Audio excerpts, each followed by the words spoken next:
Hi, I'm Brendan Miller. Welcome to TBT Sports Year in Review. Over the next hour, we'll take a trip down memory lane and revisit some of the top sports stories of 2025.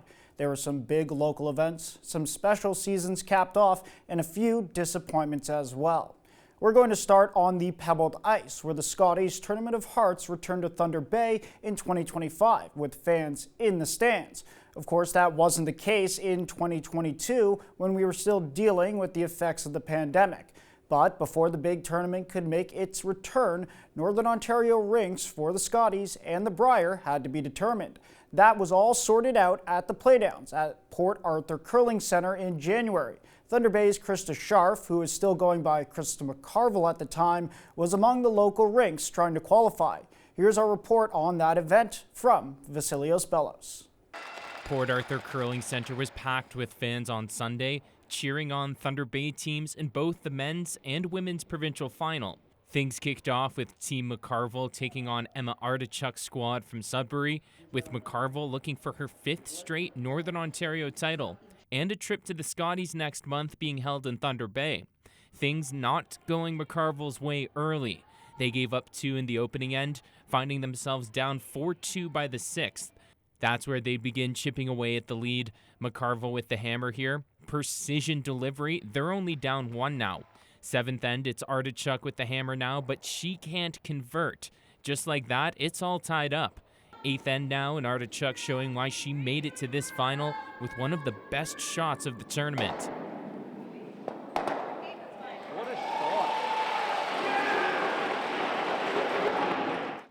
All tied up in the 10th end, though, and it's Krista with the hammer.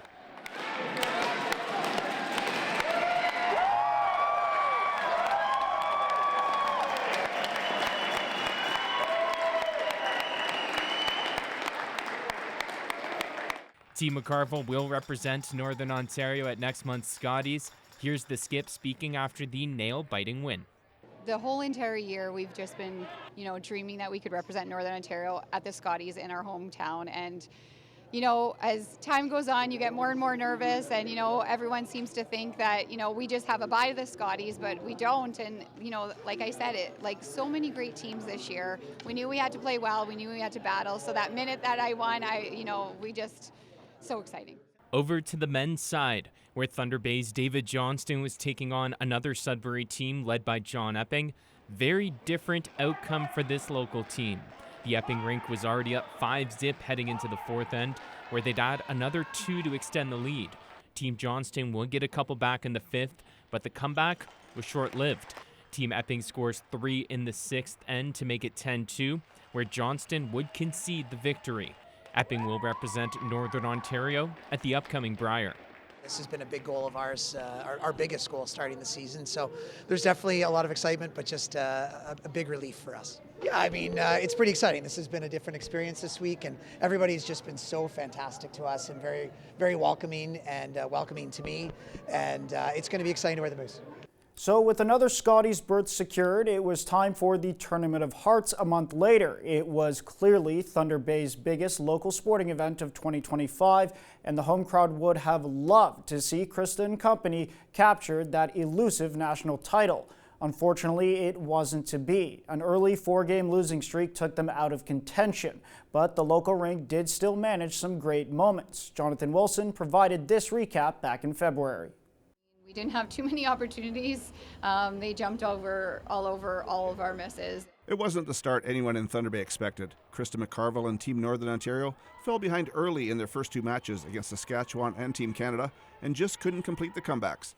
Then there was the epic collapse against the Sturmey rink on Sunday afternoon, where a 5-1 lead turned into a 10-6 loss. Their slim playoff hopes were virtually eliminated on Monday morning after a 9-3 loss to BC. We're not making those key shots when we need to, and just doesn't seem to feel like our old team. Yeah, we definitely had a tough start to the schedule too.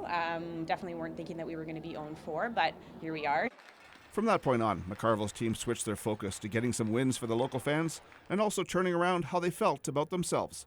That 4-game skid was followed by a 4-game winning streak with convincing wins over the Skurlik rink from Alberta and the team from Nunavut.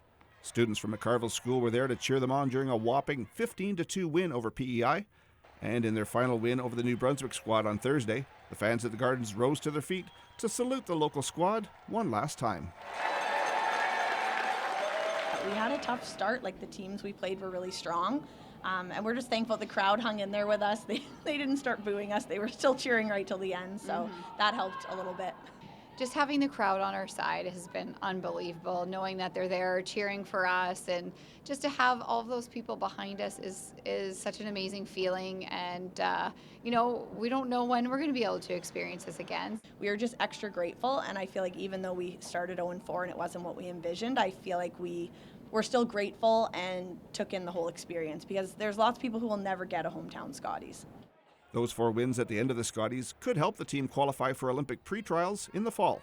McCarville says they've been watching the points race for that big event, but they've made no decisions at this point whether New Brunswick's Andrea Kelly will stay with the team for the 2025-26 season. We actually haven't even talked about that yet, but obviously if we get a pre-trial spot, that makes things a lot easier to decide if we're going to play together or what we're going to do. But we committed to 2 years knowing that it's the Scotties were going to be here in Thunder Bay, and we didn't really talk about beyond. I think we definitely need a little bit of time, just a little break right now, and then we'll see what happens after that. 2025 was another strong year for the Lakehead Wrestling program. The U Sport Championships were held in St. Catharines back in February. LU finished 8th overall, but 2 wrestlers, Adam Lefroy and Haley Fleurel, took home gold in their respective categories. Riley Cohen caught up with them after their big wins. 2025 national champion. U Sport champion, Adam Lefroy. Congratulations. Winning gold on the national stage marked a milestone for both Adam Lefroy and Haley Fleurel. Despite a season filled with ups and downs, their unwavering determination and perseverance ultimately paid off. Let's begin with Lefroy. Now in his 5th year at Lakehead and his first in Teachers College, he boldly joined the wrestling team even though the journey was far from smooth.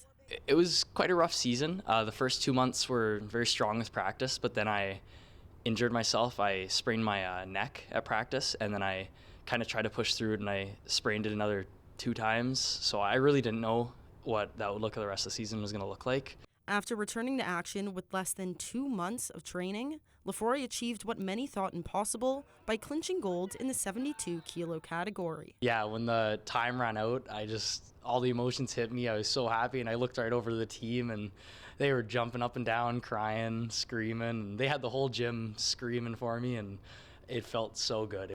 Just 2 matches after Lefroy's triumph, Fleurel earned her moment in the spotlight. Though her season had its challenges, she's no stranger to the podium, having wrestled since childhood. For Fleurel, the journey itself is what truly mattered. The destination is simply a bonus. I would think I won the tournament as soon as I started dancing for my warm-up. Let's just roll around, not care about points. Let's just get into funky positions and have fun with it. And I think that's what really got me my win, was my mentality. Both Lefroy and Fleurel consistently emphasized the vital role their team, coaches, friends, and family played in their success, a support system that helped them reach new heights. Their achievements also reflect the growing strength of the program. The most vibrant, alive team in the country, I think, and that really helped me. That pushed me throughout that whole match. The team here has just absolutely been phenomenal. I mean, even just last year, going from solid 3-4 girls to now what we have, almost every girl on the roster making the U Sports team and placing top 8 has just been incredible. Both Lefroy and Fleurel hope to compete at the Canadian Nationals, which take place May 29th in Edmonton. Stay with us. We'll be right back with more of 2025's top sports stories when TBT Sports Year in Review continues after the break. What a run it's been for Thunder Bay's Michaela Cava in the PWHL. Earlier this year, she lifted her 2nd straight Walter Cup as a member of the Minnesota Frost. But all good things must come to an end. She found herself as a free agent after that Cup run and listening to offers from around the league. Jonathan Wilson caught up with Cava back in June. Here's his report from that time. The Thunder Bay native does it in her home province. First of the playoffs. Michaela Cava had another stellar season in the PWHL with 9 goals and 10 assists in the regular season. She then finished 5th in playoff scoring with 3 goals and 2 assists in 8 games, helping lead the Minnesota Frost to another Walter Cup championship. The Frost defeated the Ottawa Charge 3-1, with every contest going to overtime.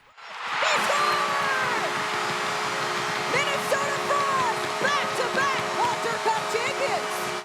It's crazy to be able to win it twice, 2 times in a row, the first 2 Walter Cups to ever be given out. So honestly, it's an incredible experience. I'm a little bit in shock still. I haven't really had time to wind down and actually realize what happened, but yeah, it's been so cool. Both my parents, I'll just give them a shout out. They came down, were on the ice for it. And my mom missed last year, so it was pretty cool to have both my mom and my dad on the ice with me.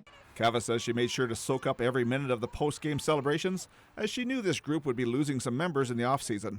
2 teammates have already been taken by Vancouver in the expansion draft, and others, including Cava, could leave due to free agency. Cava says she and her agent are listening to offers from other teams, but her first choice is to stay in Minnesota, close to family and friends. I don't know for sure what's going to happen, but I really liked my time there, and of course I'm going to address that situation first before anything else would happen. But yeah, my plan would be to return with them if everything works out. But it's just last year we didn't get the chance to be able to talk to other teams, so it's just nice to hear other people out, and that helps with your confidence and motivating you to have another good season and find that right fit. So last year, Cava brought the Walter Cup home in November and shared it with members of the Thunder Bay Queens, among others. This time, she's hoping to have her time at the Cup a little bit earlier in the summer and share it with more people in Thunder Bay.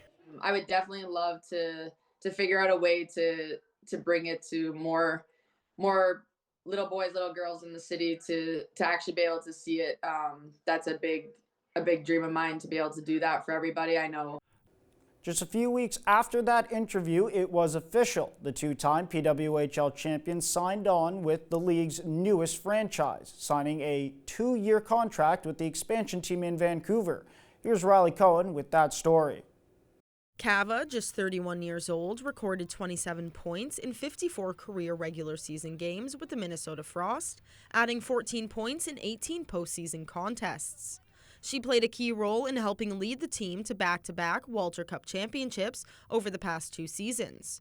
Her contributions were undeniable, but it was time for a new journey, and she's excited to bring that championship mentality to Vancouver. I just feel like at the point in my career, I felt like trying something else out would be a good fit for me, and it'll just be really cool to be kind of a part of everything, starting from the ground up, like new fans, and get out in the community and kind of be the ones to bring this team to life. So I think that's a really cool thing to be a part of. Cava notes that while this is an exciting step in her career, it also means being much farther from home. Minnesota was just a 5-hour drive from Thunder Bay. Vancouver is not nearly as close to family and friends.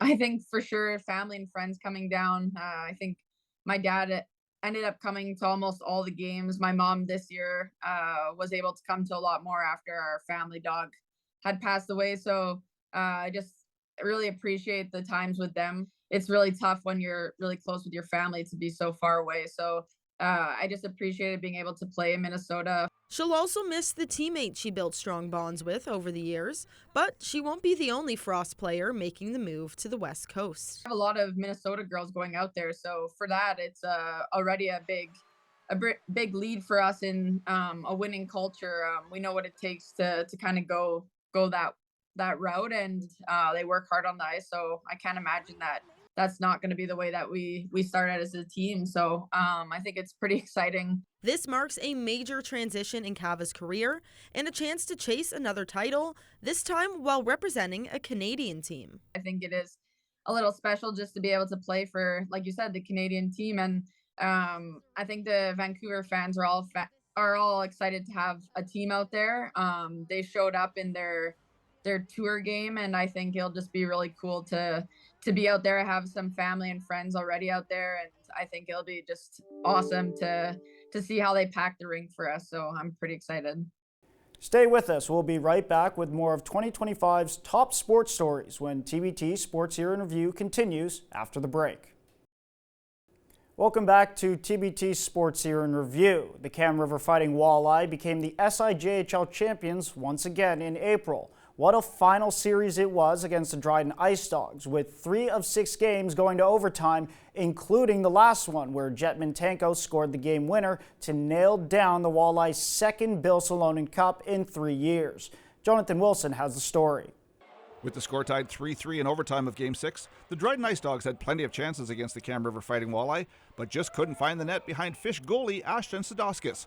And then, with less than 4 minutes left in the first overtime period, the Walleye's Callum Halls leads the rush, looks left, and finds the man who's already scored 2 overtime goals in these playoffs, Jet Mintanko, on the doorstep.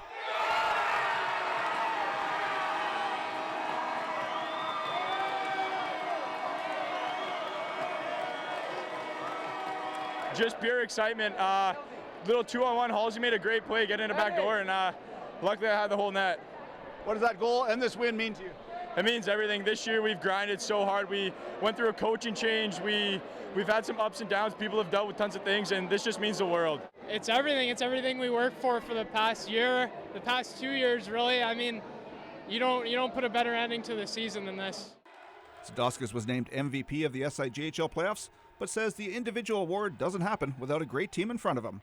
The piece of hardware the BC native really wanted in his hands was the Bill Salonen Trophy, and he was asked about the moment when he realized they'd won it. Amazing. I can't describe it. I mean, there's no better feeling than that. I knew we were going to win it, but it was just a matter of when, so yeah. When you win something like this, it's forever. It's ingrained in your mind forever. And they always say that win today and walk together forever. Well, these kids will always remember this championship. Head coach Larry Wintoniak also won the first ever Salonen Trophy in 2002 when he was coaching the Ice Dogs. 23 years later, he's doing it again with the Walleye, a team he says has a very special bond that led to this championship. I'm so proud of these guys here, how they handled everything, and the resilience of this hockey team, how hard they work. The other thing that a lot of people don't talk about is about how much they love each other, and they'll do whatever it takes. It's such a tight group of kids here, and I'm just fortunate enough to be part of it. The organization called me in October, and I said, yeah, I'll do it, let's do it, and now look at us now. So it's just, it's been a whirlwind, but I've enjoyed every second of it. The Fighting Walleye now head to the Centennial Cup Championships in Calgary, with their first game happening at 2 p.m. on May the 9th. Let's turn to the university ice now. The Lakehead Thunderwolves may have been bounced by the TMU Bold in the playoffs to close out their 2024-25 season, but the Wolves are back in contention at the midway point of this season.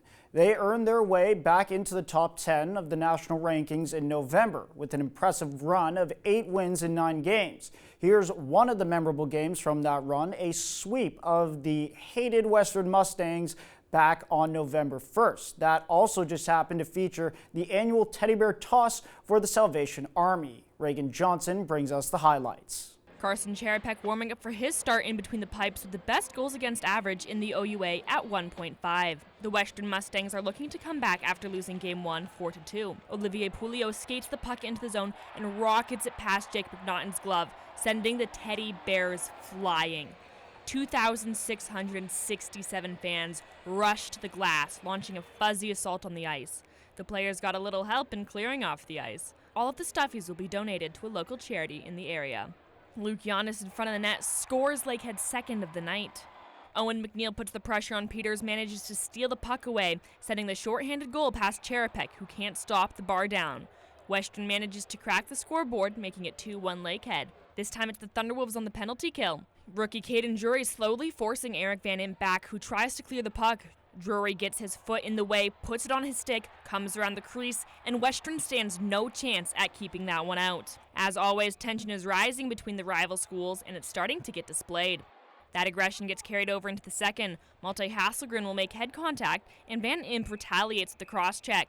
This is one of the most penalized games of the year, with a total of 56 penalty minutes getting handed out. This one's a bit of a scramble. Zach Power tries to jam it in near side, puck goes across the net, and so does Power, where he manages to slip the puck inside, making it a 1-goal game. On the man advantage, Marco Stavka passes the puck into Peters, who makes that iron sing. With 20 seconds left on the power play, Lakehead gets another one. And to the surprise of no one, going into the second intermission, the game continues to heat up, with Western's Power taking one penalty and Lakehead's Naumanhofer with two, putting the Thunderwolves on the penalty kill, coming back into the third.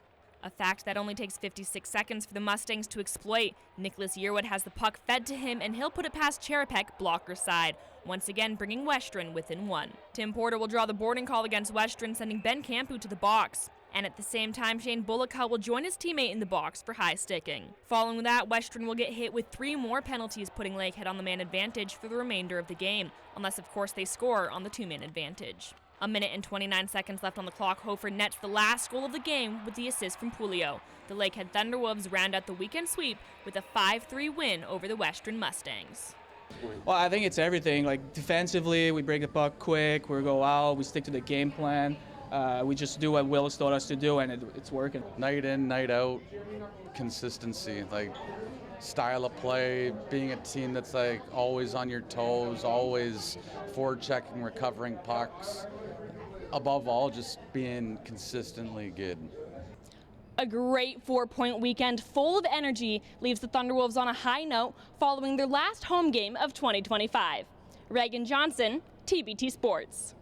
Let's flash back to last season on the hard court now. Even though the Lakehead men's basketball team season ended in disappointment in the playoffs, the Wolves were still a powerhouse for much of the year, finishing in first place in the OUA Central with a record of 18-4. Let's take a look back at last year's senior night when both men and women's team picked up wins. Here's Riley Cohen. It was a big weekend at the Wolf Den as the Lakehead Thunderwolves women kept their playoff hopes alive Friday night with a hard-fought win over the Toronto Varsity Blues, 52-47. Allie Burke led the charge with 14 points and secured her 1,000th OUA point, a big milestone moment. Saturday night was seniors night. Although the women lost 61-60 the final, following the game they had a ceremony to honor the 2 players that are set to graduate this year. Hannah and Emily, when I think of the 2 of you graduating together, one word comes to mind that I think applies to both of you, and that's unselfishness. And I really feel like you guys genuinely care more about the team than you do yourselves. And as a coach, that's a quality that we all wish our athletes had. On the men's side, the Wolves put on a dominant performance Friday night, rolling past the Varsity Blues 82-69. Center Harold Santa Cruz led the squad with 25 points and 9 boards, while Nathan Billamu added 21. The bench stepped up in a big way, making up for a rare scoreless night from Chris Sagal. Saturday night was all about celebrating the seniors, as Nathan Billamu and Ethan Wilmore were honored in their final regular season home game. I was trying to stay in the moment, but also reflect on the career I had here. It was an amazing 4 years. This atmosphere is something that I'll never forget. Thunder Bay embraced me from the beginning, and I'm just grateful that I got to spend my 4 years here. I mean, I think everyone collectively sees Nathan's role a little bit more than what they see Ethan bring to the team, but you know, Ethan has such a high IQ. He's already coaching. In practice, he's another coach with our team. He always knows the right thing that we're supposed to be doing. He tries to set the standard for, you know, doing the right thing on the court, off the court, academically. So for us, that's just a great role model for these guys to have had. And obviously, you know, Nate's improvement over his career has been huge, and he's just a catalyst for everything we do. You know, it's just a lot of good memories. You know, we have a great group of guys in there, great coaching staff. It makes it really enjoyable to come every single day. And whether it's, you know, whether I'm sitting on the bench the whole time, it's fine by me. You know, great group of guys, fun times, and again, it's just be good memories that I can look back on. And, you know, I have a really fond memories of this place and the community. The Thunderwolves edged out a hard-fought 74-71 victory, thanks in large part to a standout performance in front of his family from senior Nathan Billamu. It was their first time up here near Thunder Bay, watching me play, just soaking in the whole experience and what I've experienced all these 4 years. So for them to be here, I appreciate Coach Thompson helping out with that, and my mom and my auntie and my brother and my grandma just coming here and supporting their son. The victory locked the Thunderwolves into the number 2 seed, keeping their hopes alive for a first-round playoff bye. Stay tuned. TBT Sports Year in Review returns right after this. From Canada's winter pastime to the boys of summer, the Thunder Bay Border Cats may not have made the Northwoods League playoffs this year, but they had their best season since their last title run way back in 2008. General Manager Brian Graham credited manager Joe Ellison immediately after the season came to an end in August, and the team later announced that he'll be back in 2026. 2.5 months of baseball have simply flown by, and the Thunder Bay Border Cats season has concluded. Of course, not making the playoffs is a bummer. However, they finished the season with a record of 40-30. That is their best season since 2008, when they won the championship. Fans showed their appreciation throughout, and the final home game drew 2,400 fans. General manager of the team, Brian Graham, credits both staff and players for making the season so successful. Well, I think it really starts with our manager, Joe Ellison, and we're really happy with the way Joe has, molded the club together. Whether, again, we had a lot of players in the first half. We had a lot of Canadian players in the first half, was great, and Joe being from Toronto, obviously, had a lot of, a good pipeline to a lot of the Canadian talent, which we really strive to do, being the only Canadian team in the Northwoods League. So, it's just a really credit to him and the players. We get character guys in here. I think they spend a lot of time on the bus together. They get to know each other. And when you're playing every day, when you play 72 games over the course of about 80 days, you really become a family pretty quickly, no matter if you just showed up, whether it's the end of June or the middle of July. But really happy with the bunch we have. Great kids. This year's team was special. Not only did they put up a franchise best record in nearly 2 decades, they were always grinding and finding a way to win. Some highlights of the season include Jordan Buck going 5 for 5, his last hit being a home run. Yeah, I think that might be the best game of my life. Super grateful for it. That was a super fun night. It's always good when it comes easy like that. So that was really fun. And more recently, the walk-offs and heroics from Jeremy Sheffield. All in all, this is a season Border Cats fans should remember for some time. 2025 was another memorable year at the Thunder City Speedway. Fans packed the place every week for the popular dirt track races throughout the summer. The checkered flag was waved on the season back in September at the Dirt Track Nationals. Here's a recap of the action. The first A feature of the evening was the Wissota Hornets, a 14-lap race for these less experienced drivers, but they put on a great show. Spencer Smith in the number 57 started on pole and easily put a gap between himself and the field. Smith with a dominant victory, winning by nearly 2 seconds. On to the Wissota Midwest Modified class and a 30-lap race for them. Jamie Davis in the number 85 started on pole and immediately set the pace, streaking away from everyone else. He crossed the line first for his first feature win. However, Davis missed the technical inspection after the race, which is an automatic disqualification. That handed the victory to Ashley Boyum, who finished a distant second. For the Wissota Superstocks, the battle for first was between the top 4 cars all race long. Tim Johnson in the 1JR was under a lot of pressure from Cole Chernosky in the number 33C, but he did manage to hang on for victory. Cole come up right on their end. I'm like, he's won so many here. I'm like, I got to make sure I get this one. So got some lappers there and just sort of worked out good for me. The final race of the season was a 24-car, 40-lap marathon for the Wissota Modified class. After their 4-wide salute, the racing got underway. Cole Chernosky led a large portion of the race but began to fall off, and Jody Belfile found a way around him.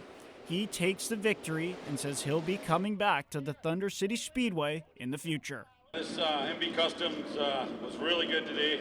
I got to thank my dad, my wife, my daughter, my mom, everybody for coming up and helping me all day on the car today. We changed a lot. Talked to Jimmy Mars. Mark Girth answered, told me exactly what to do for the feature. I got to thank Dave Kane. Actually borrowed me some fuel. I didn't have enough, and so hats off to him. He's a class act. Cole as well. He ran me clean. Hopefully the fans enjoyed the show. It was a great year on the local links. For just the 3rd time ever, one person captured all 3 Thunder Bay major titles at once. Jeff Hunter accomplished that feat this year. 13 years after his first District Open Trophy championship, he did it again with a dominant performance at Fort William Country Club. Joel Mendelson brings us the details.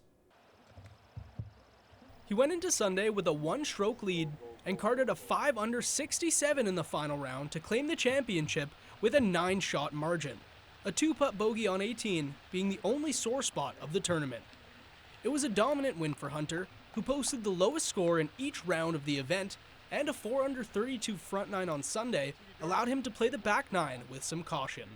Yeah, I mean, it gave me the opportunity to play conservative off the tee, so that was good. I mean, it's never put away until it's put away, but no, it gave me an opportunity to kind of lay back a little bit off the tee and not be overly aggressive and kind of hit it into wider parts of the fairway, so that was good. Hunter shot a 2 under 70 for his opening round at Whitewater and was able to draw confidence from being the low round of the day despite not feeling the best with his performance. I didn't feel like I played that well yesterday. I got a lot out of my round yesterday, for sure. So I was pretty happy with the 70 yesterday, given how I played. So I just wanted to kind of play a little bit better, clean it up a little bit, and get a couple more opportunities to make some putts. Just been playing good golf and kind of able to get out of my way more than usual, I think. It's been a very successful stretch for Hunter going back to last summer. He claimed his first Strathcona Invitational title and carried that momentum to a win at the District Amateur, giving him all 3 local major titles at once. The only other 2 people to have done that are Barry Kalin in 2008 and Trevor Jones back in 1985. Yeah, no, it's like 10 or 12 years, so it's nice to put name on the trophy again and take another piece of hardware. It wasn't all positive news. After many years in USL League 2, the Thunder Bay Chill were forced to step back in 2025. Club officials spoke to us about the move back in January. They said the league's divisional structure and rising costs were to blame. Jessica Clement has a story. After several meetings over the past few months, the Thunder Bay Chill announced on Monday they won't be participating in the USL2 for the 2025 season. It wasn't really a surprise for us because we've been in these discussions ever since the pandemic, and we've been working different ways to ensure that we were still part of the league for the last 3 years. Chill Executive Director Tony Calistro says league divisional alignments, rising costs for transportation, accommodation, and meals, and the weakness of the Canadian dollar were what influenced the league and Chill officials to make the decision. Former player Wilson Neto says it's an emotional time for current and past players. I'm trying to be very positive about the news. I'm trying to think that this is an opportunity for us to take a year where we can reorganize, restructure, and come even stronger in the future. The news release sent on Monday said the league is committed to restoring the Deep North Division with new franchises in 2026, which could possibly include the Chill re-entering the league.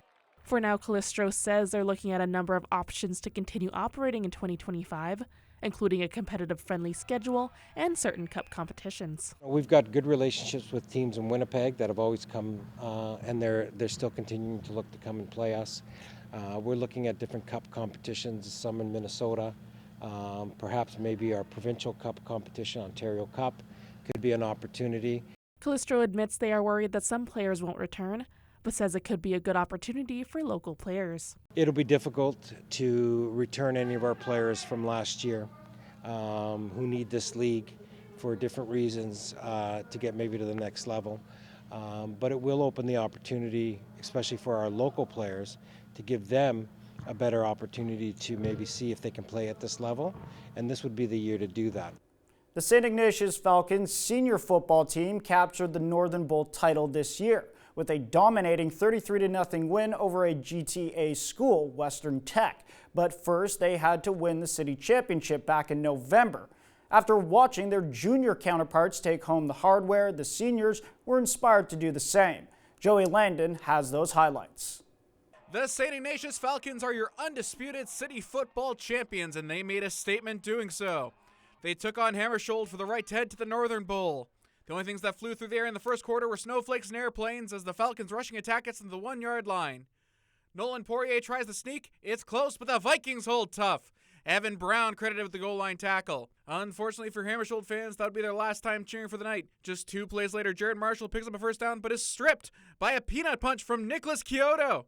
The Falcons would cash in immediately with MVP Zach Marino's first of many big plays for the evening.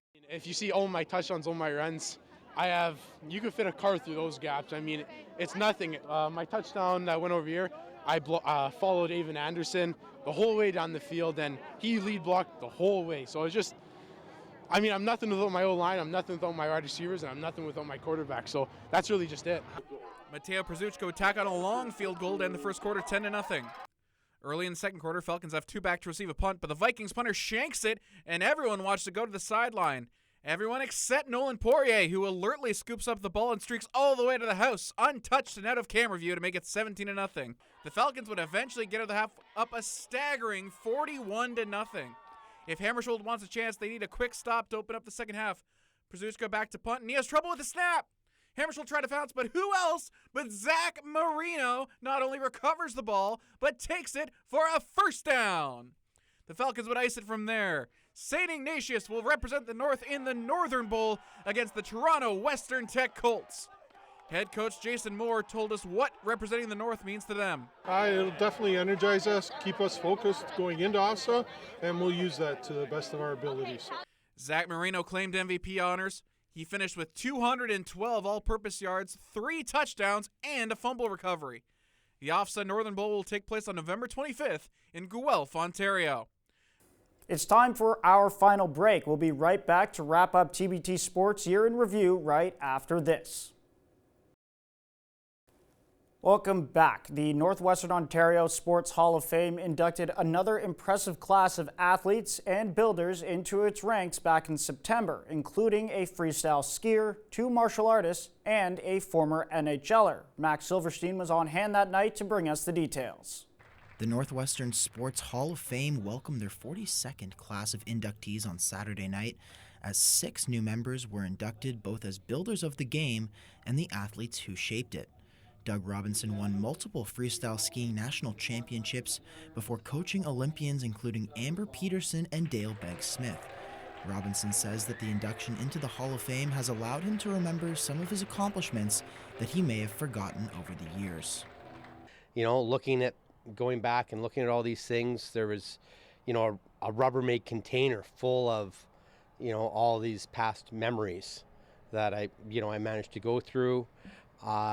So that was quite exciting to go back and remember the things that I did, because you know, after so many years, you start forgetting. John Chari was also inducted as an athlete, competing for Ontario in 3 Canadian Black Belt Championships, as well as the National Karate Association Championships, before opening up his own karate school in 1991. Chari discussed what being inducted alongside fellow karate champion Malcolm Fisher means to him. Well, I consider it a privilege and such an honor. When I heard that, and I was trying to figure, why would they? I thought, okay, Malcolm Fisher, I could see him there. But then when I started looking back at all that I've done, I did quite a bit. Leslie Schelling was on hand to accept the Hall of Fame induction on behalf of her mother, Barb Thompson, who was being inducted as a builder for her pivotal role in the 5-pin bowling community in Northwestern Ontario and Canada as a whole. Schelling talked about the long hours her mother put in as a volunteer in order to keep 5-pin bowling thriving in the communities she cared about so much. This would have meant everything to my mom. My mom dedicated over half her life, 3/4 of her life, to the 5-pin Bowling Association. She loved it both as a bowler and a builder. She volunteered all those years. If she had gotten paid for half of the time that she was a volunteer, she would have been rich. But she was rich because she enjoyed it so much. Alongside Robinson and Chari, Malcolm Fisher and John Shella were also inducted as athletes for Fisher's extensive accomplishments in karate and Shella's decorated career, which included stops in both the NHL and WHA, playing alongside Gordie Howe and his 2 sons.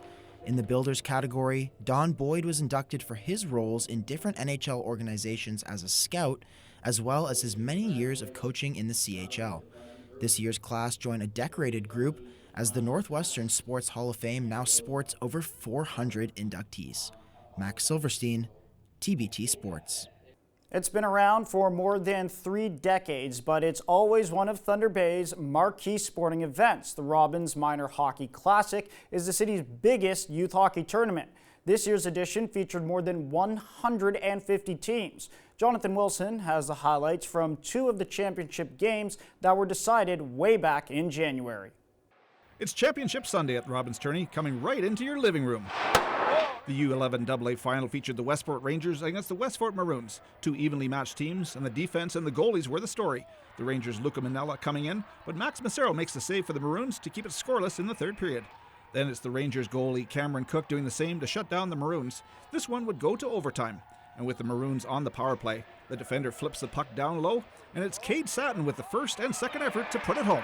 The sticks and gloves are flying at Current River Arena. Satin spoke to us about the big goal that won the Robbins tournament for the Maroons. Tell me, how happy were you to score the goal, and how did you score it? Super happy, and I tipped it in front, and it went under his glove, and I just shoved it in. Who was the defenseman that shot it in? Levi Kapush. All right. Switching now from the littlest players to the biggest ones, and the title game for the U18 AAs. The Current River Comets and the VP Bearcats were tied 1-1 in the second period when the Comets get a shorthanded 2-0. Sam Williamson scores to put the Comets ahead. Then on the power play, Current River captain Liam Duclos sends a wrist shot on net, and it beats Robert Stockla to make the score 3-1. It's a similar story in the third period when it's Duclos with the wrister again, and all of a sudden it's 4-1 Comets. The Bearcats didn't give up though. They made it 4-2, and then Logan Cameron pushes in a rebound to make it 4-3 with less than a minute to go. A scrum ensues, and Duclos and a Bearcat go to the box, but his team manages to hold on, and they win the coveted Robbins Hockey Tournament trophy. It's been a while since I won it. All the way back to Pee Wee. It means the world to me and the boys, my last year. It's a good feeling. Had a couple goals today. Yeah, tournament was good overall. Helped the boys out. We needed this one. They made it a little scary at the end though, I bet. No, I know. After that penalty, I was a little worried. I can't lie, I was a little worried, but boys got her done.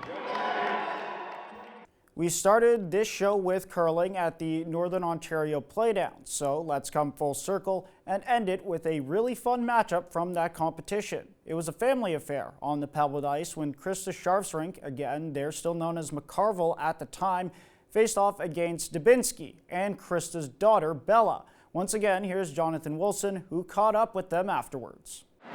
The match ended the way most expected it to. Handshakes before the 10th end, and a warm embrace between two of the opponents, Krista McCarville and the second on Team Dubinsky, Bella McCarville. Definitely different experience for myself.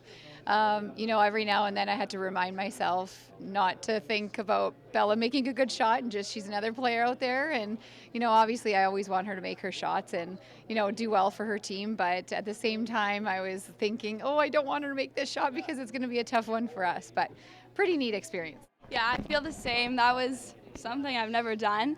I was cheering for them, but not at the same time. I didn't know what to do. But yeah, that was super fun.